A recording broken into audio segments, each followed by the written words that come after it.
Hi friends, എല്ലാവരും സുഖമായിരിക്കുന്നുണ്ടല്ലോ അല്ലേ? ഞാനും സുഖമായിരിക്കുന്നു. പ്രവീനും കുഴപ്പമൊന്നുമില്ല, നല്ല രീതിയിൽ സന്തോഷമായിട്ട് ഹാപ്പി ആയിട്ട് അവൻ മുന്നോട്ട് പോവുകയാണ്. അപ്പോൾ നാളെ നമുക്ക് രാവിലെ ഹോസ്പിറ്റലിലേക്ക് പോകണം. അപ്പോൾ ഞാൻ ഈ വീഡിയോ നാളെ തന്നെ പോസ്റ്റ് ചെയ്യും കേട്ടോ. ഇന്ന് ഞാൻ എന്തായാലും പോസ്റ്റ് ചെയ്യില്ല. ഇന്ന് ഞാൻ വേറെ വീഡിയോസൊന്നും എടുത്തതുമില്ല. മനസ്സ് നല്ല സുഖമില്ലായിരുന്നു. കാരണം നിങ്ങൾക്ക് എല്ലാവർക്കും അറിയാം, ഇന്ന് ഞാനൊരു റീൽസ് ഇട്ടത് കളിച്ചു, ഞാൻ പാട്ട് പാടി കളിച്ചു എന്നൊക്കെ പറഞ്ഞിട്ടുള്ള ഒരു കമൻറ്റാണ് അത് ബാഡായിട്ട് വന്നത്. അപ്പോൾ അത് എനിക്ക് പ്രോബ്ലം ഇല്ല, എൻ്റെ മനസ്സിൽ അത്ര വലിയ സീരിയസ് ആയിട്ട് തോന്നിയിട്ടില്ല. പക്ഷേ അത് മോൻ്റെ മനസ്സിൽ അത് വലിയൊരു ഭാരം പോലെ ആയിപ്പോയി. അത് അറിയാമല്ലോ, കീമോ എല്ലാം കഴിഞ്ഞിരിക്കുന്നവർക്ക് പ്രത്യേകിച്ചും ടെൻഷൻ കൂടും. മനസ്സിലൊക്കെ നൂറൂട്ടം കാര്യങ്ങളായിരിക്കാം. അതുകൊണ്ടായിരിക്കാം എന്തോ അവൻ്റെ മനസ്സിൽ ടെൻഷനായപ്പോൾ അവനൊന്ന് നമ്മൾ കരയിപ്പിക്കാതെടുക്കാതെ എന്തുമാത്രം സ്നേഹത്തിലാണ് അവനെ നോക്കുന്നതെന്ന് നമുക്ക് മാത്രമല്ലേ അറിയുള്ളൂ. നമ്മളെ ഈ രേണുസുതി കാണിക്കുന്ന പോലെ പുറത്ത് കൊണ്ടിടുന്നില്ലല്ലോ. അവളെ ശുശ്രൂഷിക്കുന്നതും അവളെ ഹോസ്പിറ്റലിലെ ഈ ICUലാണെന്നുള്ള ഈ ഒരു ഫേക്ക് ന്യൂസുകളൊന്നും നമ്മൾ പുറത്ത് കൊണ്ടുവരുന്നില്ല. അതുകൊണ്ട് നിങ്ങൾക്ക് അതിനെക്കുറിച്ച് അറിയില്ല. അപ്പോൾ ക്യാൻസറായിരിക്കുന്നവർക്ക് കീമോ എല്ലാം എടുത്തുകൊണ്ടിരുന്നാലും എന്തായാലും അവരുടെ മനസ്സ് പെട്ടെന്ന് വേദനിക്കുന്നതാണ്. അപ്പോൾ നിങ്ങൾ ഇങ്ങനെയുള്ള ഒരു ബാഡ് മെസ്സേജ് ഇടാതിരിക്കുക. നിങ്ങൾ വീഡിയോസ് കണ്ട് അങ്ങ് സ്കിപ്പ് ചെയ്ത് പോയാലും എനിക്ക് പ്രോബ്ലം ഇല്ല. ബട്ട് നിങ്ങൾ മെസ്സേജ് കമൻറ്റ് നെഗറ്റീവ് കമൻറ്റ്സ് ഇടാതിരുന്ന അത്രയ്ക്കും നല്ലതാണ്.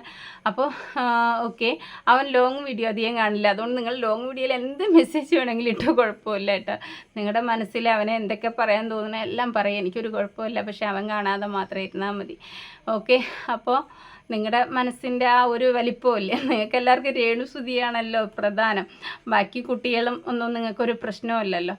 അപ്പോൾ അവൻ്റെ അടുത്ത് എപ്പോഴും നമ്മൾ കരഞ്ഞ് തളർന്ന് സോഹമായിട്ട് അവൻ്റെ മുന്നിലിരിക്കണമെന്നാണോ നിങ്ങൾ ആഗ്രഹിക്കുന്നതെന്ന് എനിക്ക് മനസ്സിലായി. മെസ്സേജ് ഇട്ടവരായാണ് ഞാൻ പറയുന്നത്, വേറെ ആരെയല്ല. അപ്പോൾ അത് എനിക്ക് മനസ്സിലായി. അപ്പോൾ ഇപ്പോൾ ഞാൻ പറയാൻ വന്നത് അതൊന്നുമല്ല. നിങ്ങളിനി എന്തെങ്കിലും കാണിച്ചോ, അതോ എനിക്കൊരു വിഷയമല്ല. പോട്ടെ എന്ന് ഞാനങ്ങ് ഒതുക്കി തീർത്തതാണ്. എനിക്കിപ്പോൾ നിങ്ങളോട് പറയാനുള്ളതെന്ന് പറഞ്ഞു കഴിഞ്ഞാൽ, നമ്മൾ RCCയിലേക്ക് നാളെ പ്രവീണിനെ കൊണ്ടുപോവാണ്. കുറേ ടെസ്റ്റുകളൊക്കെ കഴിഞ്ഞ ദിവസം നമുക്ക് എഴുതി തന്നിട്ടുണ്ടായിരുന്നു. അപ്പോൾ അതെല്ലാം എടുക്കണം. പിന്നെ കൗണ്ടിൻ്റെ ടെസ്റ്റുകളൊക്കെ ചെയ്യണം. എടുക്കുന്ന ടെസ്റ്റുകളിലെല്ലാം നല്ല രീതിയിൽ പോസിറ്റീവായിട്ട് നമുക്ക് അനുകൂലമായിട്ട് നിൽക്കാൻ വേണ്ടി നിങ്ങളെല്ലാവരും പ്രാർത്ഥിക്കുക. പ്രവീണിനെ സ്നേഹിക്കുന്നവരെല്ലാവരും പ്രാർത്ഥിക്കുക. ഓക്കെ, വേറെ കൂടുതലായിട്ട് എനിക്ക് പറയാനൊന്നുമില്ല. നിങ്ങളുടെ പ്രാർത്ഥന അത് വലിയ ഒരു വിലയേറിയതാണ്. കാരണം ഞാൻ അനുഭവിച്ചതാണ്. കഴിഞ്ഞ മാസം 1-ാം തീയതി മുതൽ ഞാൻ അനുഭവിച്ച ആ ഒരു വേദനയിൽ നിങ്ങൾ എത്ര പേര് പ്രാർത്ഥിച്ചു എന്ന് എനിക്കറിയില്ല. പക്ഷേ എണ്ണാൻ പറ്റാത്ത അളവിന് എനിക്ക് ലക്ഷക്കണക്കിന് ആൾക്കാരുടെ മെസ്സേജ് എനിക്ക് വന്നു. വ്യൂസ് ഉണ്ടായിരുന്നു വീഡിയോയ്ക്ക്, ഷോർട്സിന് അവൻ്റെ. അപ്പോൾ ഒരു 7 ലക്ഷം പേരെന്തോ ആ വീഡിയോസ് കണ്ടതാണ്. അപ്പോൾ അത്രയും പേര് അവന് വേണ്ടി പ്രാർത്ഥിച്ചു. എനിക്കതിൽ ഒരുപാട് സന്തോഷമുണ്ട്. നിങ്ങളുടെ പ്രാർത്ഥനയിൽ എവിടെയോ ഒരാളുടെ പ്രാർത്ഥനയെങ്കിലും ദൈവം അവിടെ കേട്ടു എന്നുള്ളത് ഞാൻ വിശ്വസിക്കുന്നുണ്ട്. അതുകൊണ്ട് തന്നെ വലിയൊരു അപകടത്തിൽ നിന്ന് പ്രവീണ് രക്ഷപ്പെട്ടു വന്നു. അത് എനിക്ക് ഒരുപാട് സന്തോഷമുള്ള കാര്യമാണ്. അതിലെന്നും ഞാൻ നിങ്ങളോട് കടപ്പെട്ടിട്ടുണ്ടാവും ആ ഒരു സ്നേഹത്തിന്. അത് നമ്മൾ എത്ര രൂപ വില കൊടുത്താലും കിട്ടാത്തതാണ് ഈ ഒരു പ്രാർത്ഥനയും സ്നേഹവും ഒക്കെ. മനസ്സിൻ്റെ ഉള്ളിൻ്റെ ഉള്ളിൽ നിന്ന് വരുന്നതാണ്. അത് പണം കൊടുത്ത് വാങ്ങാൻ കിട്ടുന്നതല്ല, ഒരെണ്ണമല്ല. അതെനിക്ക് മനസ്സിലായ ഒരു കാര്യം കൂടിയാണ്. അപ്പോൾ ഇപ്പോഴും ഞാൻ നിങ്ങളോട് പറയുന്നത് അത് തന്നെയാണ്.